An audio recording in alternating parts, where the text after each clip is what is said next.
Luigi Razza era un sindacalista, laureato, uno dei pochi in quell'epoca che aveva un titolo di studio di quel genere. Fu vicino a Mussolini per frequentazioni precedenti la Prima Guerra Mondiale, quando tutti e due si trovarono in Alto Adige e in quel momento il Trentino era sotto l'impero austriaco. Nacque un'amicizia, come sindacalista e uomo di cultura mantenne i rapporti con Mussolini e fu tra i fondatori del movimento fascista, collaboratore quindi dei giornali di Mussolini e compagnia bella conseguente. Da sindacalista fu nominato presidente della Confederazione Nazionale dei Sindacati Fascisti dell'Agricoltura. Era un sindacato molto potente perché praticamente gestiva non solo i lavoratori ma le mutue di assistenza medica dei lavoratori dell'agricoltura. Nel 1929, per una strana serie di circostanze, chiamò a Roma a collaborare con sé in questo sindacato che aveva sede di fronte al Grand Hotel, con ingresso in piazza San Bernardo, mio padre Edoardo Pantano, che veniva da Verona e nel 29 aveva 27 anni, anzi probabilmente non aveva ancora compiuto i 27 anni.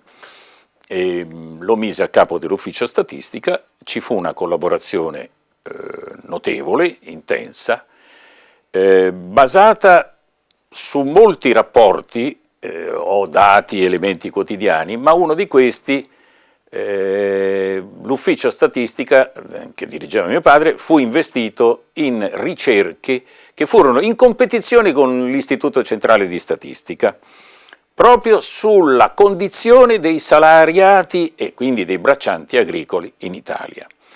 Uscì un testo, che ho qui, i salari nell'agricoltura dal 1913 al 1931, che fu pubblicato nel 1931, la prefazione di Luigi Razza, come è scritto nel frontespizio, e il testo è firmato da mio padre. È pieno però di grafici, provincia per provincia, con un grafico riassuntivo che spiegava che la condizione dei lavoratori agricoli era con parabola discendente, cioè in poche parole i lavoratori agricoli italiani sotto il regime fascista non ebbero una sorte favorevole che invece toccò il settore dell'industria che era in grande sviluppo.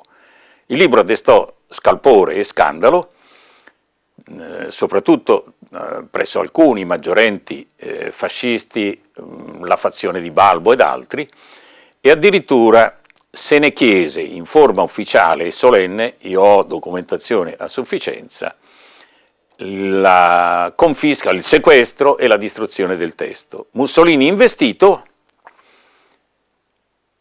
parlando con Razza, siccome accertò che la ricerca era scientifica ed aveva importanza proprio per risollevare le sorti di quel settore, non solo volle che il testo fosse salvato, ma addirittura si prendessero provvedimenti. I provvedimenti furono fulminei perché portarono alla grande campagna delle bonifiche, soprattutto la bonifica pontina, che appunto partì nel 1932, l'anno dopo l'uscita del libro.